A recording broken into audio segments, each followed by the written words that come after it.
end to a week-long search for a missing 15-year-old boy.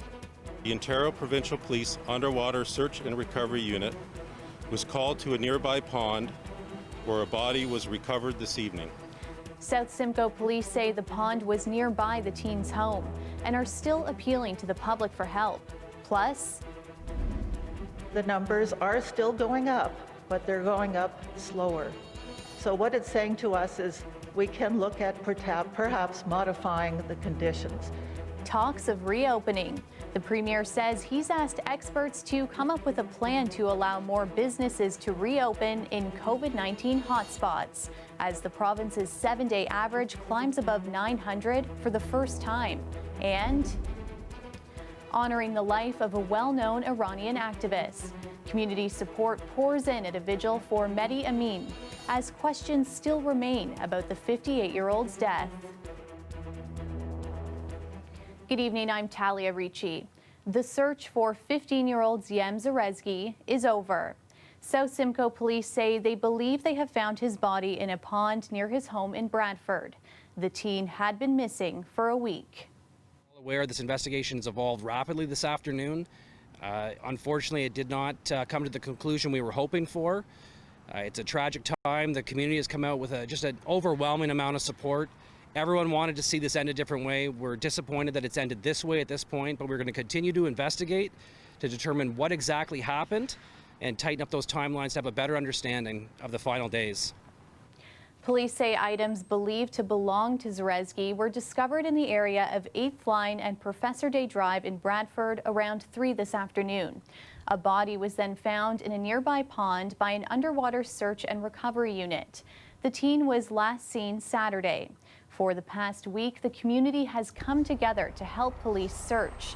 The boy's family has been notified. Police are continuing their investigation and an autopsy will be performed. Police are still asking anyone with information or surveillance video to contact them.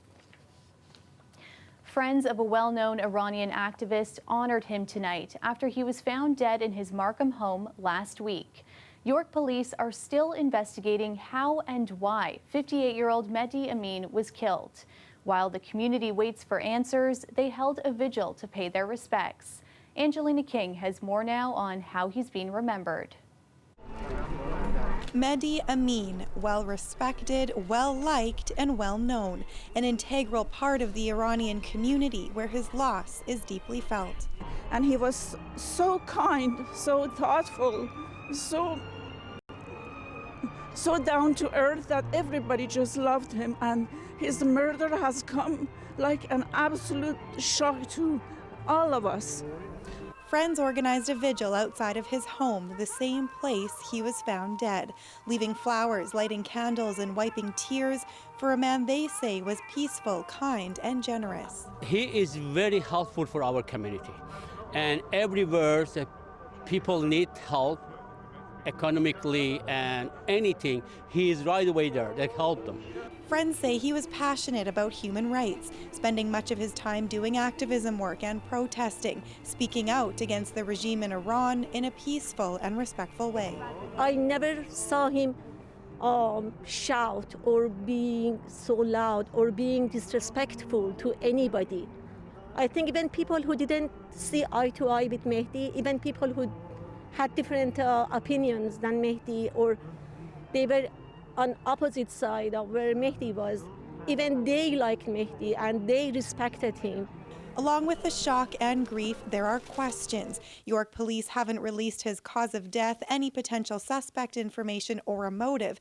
They do say Amin was found dead inside his home last Wednesday. Friends say he bought it a couple months ago and lived alone. Police are looking for a black Honda CR-V with license plate BNE V917 and hoping the public will come forward with information. To accommodate the large number of people wanting to honor Amin, tonight's vigil was streamed to an online one where even more people paid their respects. And outside his home, physical distancing markers in place to space out all those who came to mourn. We miss him. We're going to miss him forever. And some people here who have protested alongside Amin say they don't feel very safe right now since his death and are hoping police can make an arrest soon. Angelina King, CBC News, Markham. Investigators have made 2 arrests in the murder of a 33-year-old YMCA instructor. Shane Stanford was shot and killed in his car earlier this month while on his way home from work. His death leaving friends and family devastated. Greg Ross has the latest. According to friends and family, Shane Stanford was a man of integrity who tried every day to make the Lawrence Heights community a better place. You never wanted to harm anyone. You wanted to see everyone be at their best. DeJazmatch James was a close friend of Stanford. He had mixed feelings after hearing that 2 people had been arrested in connection to his murder. I guess it's supposed to feel good, like justice is being served and things like that. But at the end of the day, there's still a brother that we have to put to rest. 27-year-old Raheem McLaughlin of Toronto is facing a first-degree murder charge in the death of Shane Stanford. He was arrested at a home in the Jane and Finch area. Police also arrested a 17-year-old girl in Welland and charged her with accessory after the fact to murder. She can't be identified because she's a minor. I still feel devastated about the whole thing. James says he had to do a double take when he read the name of the person charged with the murder of his friend. Never heard of that person in my life. Stanford was shot while driving home from the YMCA where he worked on October 7th. Police say at this point there's no indication that Stanford knew the shooters before that night, which has family and friends wondering if he was just in the wrong place at the wrong time. I'm starting to feel it's just like a turf war or something, someone just coming into Lawrence Heights and hunting whichever black person they see. Like, that's how I feel at this point. Police say they haven't ruled out the possibility that there may be more people involved in Stanford's murder. Greg Ross, CBC News, Toronto. COVID-19 hotspots like Toronto, Peel, and Ottawa could be in for some relief next week. That's when the 28-day modified Stage 2 restrictions are set to lift. But with the province reporting nearly 900 new cases today, some experts are warning that opening too soon could be a mistake. Lorenda Redekop has the story. It's been patio service and takeout only for the last 3 weeks. The 28-day period of modified Stage 2 is set to expire next weekend in Peel, Ottawa, and Toronto. Today, the Premier was clear he doesn't want to extend it. I have asked our public health experts to come back next week with a plan to begin to ease restrictions in a way that safely allows businesses to start opening back up. He says that's due to the latest evidence. Modeling shows restaurants and bars make up 14% of outbreaks in Toronto, just over 3% in both Peel and Ottawa. Members of the bar and restaurant industry wrote a letter to the Premier saying they've been singled out, and they say there isn't data pointing to restaurants as the source of transmission. But the Premier is standing by his decision to shut down indoor service. I will take the full responsibility. It was the right decision. When we see the ICU capacity go up 200%, when we see cases jumping up close to double, and I get advice from my health officials, I follow that advice. And the Associate Chief Medical Officer says before they added restrictions, it was a much different picture, that restaurants and gyms made up close to 40% of outbreaks. The numbers are still going up, but they're going up slower. So what it's saying to us is we can look at perhaps modifying the conditions, but that doesn't mean everyone can loosen up on everything we all need to do. As for reopening, I wouldn't recommend that, that's for sure. This infectious disease doctor is concerned since cases are still rising. And for many of them, it's unknown where people caught the virus. The Premier or anyone else to say it's okay to open up, we've already exceeded our public health capacity. In fact, we've exceeded it repeatedly. We've exceeded it for testing. We've exceeded it for contact tracing. The Premier says he's asked his health table to come up with a plan next week to be presented to his cabinet. Lorenda Redekop, CBC News, Toronto. While new cases are plateauing at just below 1,000 a day, Ontario's second wave appears to be less lethal than the first. But experts say we're not out of the woods yet. Philip Lishanik explains. Back in the spring, Toronto's hospitals had to scramble to deal with patients arriving with a disease they didn't know much about. COVID-19 systems and protocols had to be developed on the fly. We were really taken unaware. there was a lot of chaos brought in on the system, and we were scrambling to figure out how to reorganize care for all of our patients. Over the past 8 months, doctors gained needed practical knowledge, experience with the earlier use of oxygen.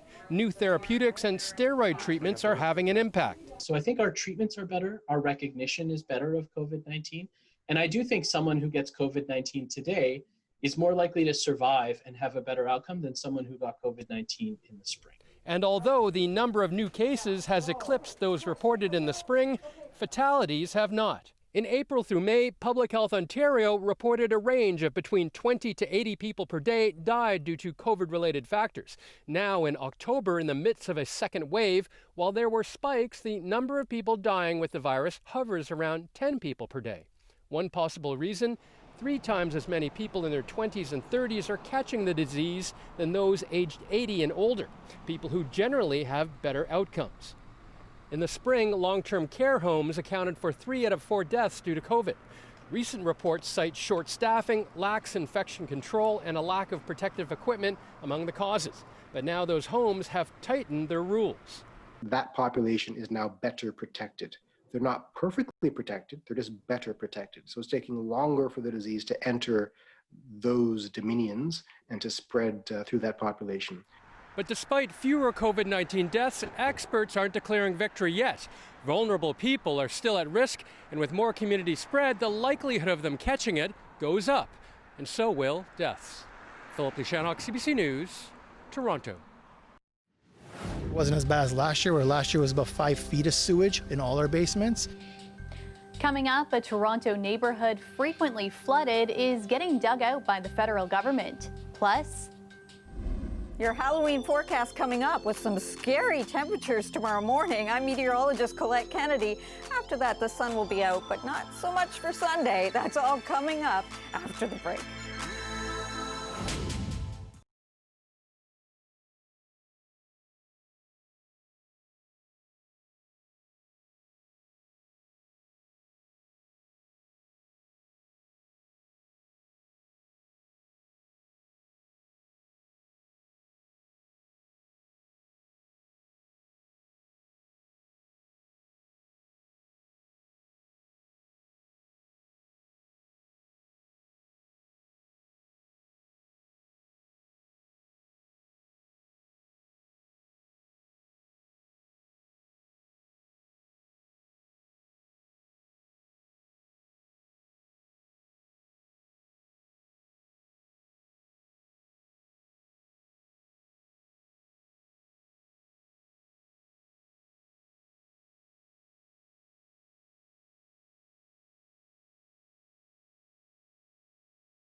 For years, residents of a neighborhood near Jane and Eglinton have been asking for relief. The community has endured flooded basements year after year. Now the federal government is pitching in, but as Ali Chiasson reports, some residents are still skeptical. What happened in 2013 was supposed to be a once in 50 years kind of flood, but then it would happen again and again and again. I got all three of them, the last three in a row. I got all of them. 2019 was an interesting one because as I was finishing the renovations for 2018, I had contractors in the house working. They had to actually run out because the water was starting to come in. It got to the point where Ricardo Mota decided to finally sell his home on Cordella Avenue this year. Always constantly on your mind, and you couldn't really live like that. As you can imagine, it's hard to sell your house when your basement floods so often it ends up on the news every year. This year wasn't as bad as last year, where last year was about 5 feet of sewage in all our basements. We've seen neighbors pleading to local politicians for help. Okay, you have no idea the disaster, the impact. Local advocacy would result in piecemeal repairs to the neighborhood storm drains. They would basically, again, give me lip service, give me numbers and names of people, project managers that they're doing, fixing the area. But then they would stop at one street and wouldn't continue on to the rest. Well, now the feds are pitching in. The government of Canada is investing over $19 million towards the expansion of the Jane Street Bridge. This would address the bottleneck of Black Creek under Jane Street. It accompanies the $28.5 million the city is investing in flood mitigation all along Black Creek and Lavender Creek, which swell to devastating proportions with each superstorm we get. Mayor John Tory says this is good news for the unfortunate people who did nothing except to buy a home that happens to be in an area that is now adversely affected by climate change and by some of the severe storms we're having, end up having their basements flooded repeatedly. How do those people feel about it? I don't believe it until I see action or shovels in the ground. That won't be until 2024 when an environmental assessment with the Conservation Authority wraps up. Ali Chiasson, CBC News, Toronto.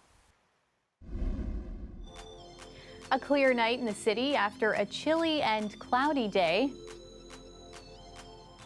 Meteorologist Colette Kennedy joins us now with a look at the forecast. And Colette, you've already given us a teaser that it's a bit of a spooky one. Thanks, Talia. Boy, oh boy, those clouds were very persistent today, and then finally getting into some clearing here this evening and overnight tonight. But it also means it's going to allow very cool air to be filtering in as well. So we are going to be seeing the coldest night we've had since all the way back in May. And we have to talk about wind chills again for tomorrow morning as well. But I will tell you that for Saturday, it means we will have sunshine through the day, just a few passing clouds in there, and we'll do better later on in the day into the evening hours if there are any outdoor plans that you have with your trick-or-treaters there, safe ones, because the temperatures will hold into the evening and it's not going to be so cold overnight tomorrow night. So that's not so scary. Showers Sunday, yes, but then some flurries Sunday night, and into cottage country and off of Georgia Bay there, we're talking about maybe some lake effect snow coming in as well. Daytime highs today, boy, oh boy, do these look somewhat disappointing when you consider what seasonal temps are for this time of year. Way, way off the mark there. But what's ahead? Well, certainly what's ahead, the clearing trend. That's why it's going to be chilly tomorrow morning. In many cases, we're talking about those wind chill factors into the minus double digits for tomorrow morning in some cases. But the sunshine, few clouds, as I mentioned, in there. But then into Sunday, this is how this next system pushes in. That southerly flow helps the temperatures go up on Sunday, early in the day especially, but then they will be sinking as the day wears on and the winds change direction. You'll see those showers earlier on for southwestern Ontario, into the morning, coming through the Golden Horseshoe. By the time we get into the afternoon, things will be drying out, but watch the setup here. With those winds whipping from the west to northwest, that's where we could get into some accumulations off the lakes. And yes, Sunday evening and even overnight into Monday morning, the risk of seeing some flurries even coming through the GTA. That potential is very real. Overnight tonight, not only are your temperatures cool and below freezing, I do want to point out for Saturday morning, those wind chills that you'll be experiencing, but Windsor by tomorrow afternoon to about 9 degrees with that breeze coming out of the south there. And here we are overnight tonight. Toronto -3, but Markham, check that out, -6, feeling like at least -12 tomorrow morning there. Tomorrow afternoon, it's a real difference you're going to be seeing from where you're at from the Niagara region up to areas just to the north of the 407 in terms of some cooler readings there. But it'll be very nice to have the sun back and not the grayer skies for Halloween.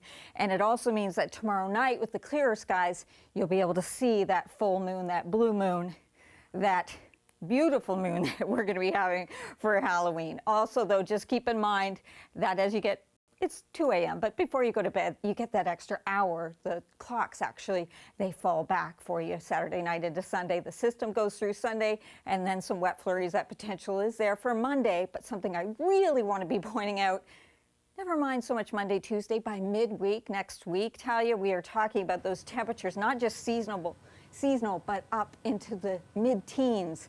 And it looks really good, not just Wednesday, but even beyond. Well, nice to end on a good note there. Thanks, Colette. The weather is brought to you by Trane, the most reliable heating and cooling brand. We test, so it runs. It's hard to stop a train. Business owners in Little Jamaica are already struggling to make ends meet. They've dealt with the ongoing construction of the Eglinton Crosstown LRT and the impact of COVID-19. Now, residents say drug users are regularly congregating in the neighborhood's main public parking lot, impacting nearby businesses. Kelda Yoon has the story. Horace Rose's restaurant Wraps Chicken in the heart of Little Jamaica is just steps away from the neighborhood's main public parking lot, which has become a gathering spot for drug users at night. The folks that come out at night and hang around, it's not just one or two, it's like over a dozen. And the customers just fed up with it. And especially since COVID hit, there's been a huge increase of vulnerable populations in the neighborhood. And that's really, we've seen more panhandling, there's more break-ins into local businesses, and there's a lot of debris and garbage and even discarded needles in the neighborhood. And it's really impacted the local community because there's this perception that it's not safe. The York Eglinton BIA is calling on the city to help. One is to the Toronto Parking Authority to really take responsibility to make sure that the parking lot is clean and safe. Number two, we know that these vulnerable populations need support, so we're calling on Toronto Public Health to help with mental health and social services. The BIA is also asking for more community safety officers in the neighborhood. Local councillor Mike Cole says he is pushing for more resources. Crack cocaine is the problem, and so we're trying to get the medical officer of health to send her supports in here. This is a real sickness for people, this addiction, so we need to get them help. This latest issue is just one more to add to a list for Little Jamaica. The neighborhood has been overwhelmed by the light rail construction project since 2011. Compound that with the pandemic. They just drive past, look how dead it is, and then go on. We do need compensation. These businesses need help paying their rent right now. In its petition, the BIA is also asking Metrolinx to compensate businesses impacted by construction. Councillor Cole agrees and has been pressuring the province to do so. In the meantime, Rose, whose business has been a staple in the neighborhood since 1982, This is the worst we've ever seen it. he's just hoping and praying to make it through. Kelda Yoon, CBC News, Toronto. Coming up, what has a long tail and is celebrating a very special day? These playful guys marked World Lemur Day at the Toronto Zoo. We'll see more of them coming up after the break.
Check this out. This bridge is on its way to Toronto.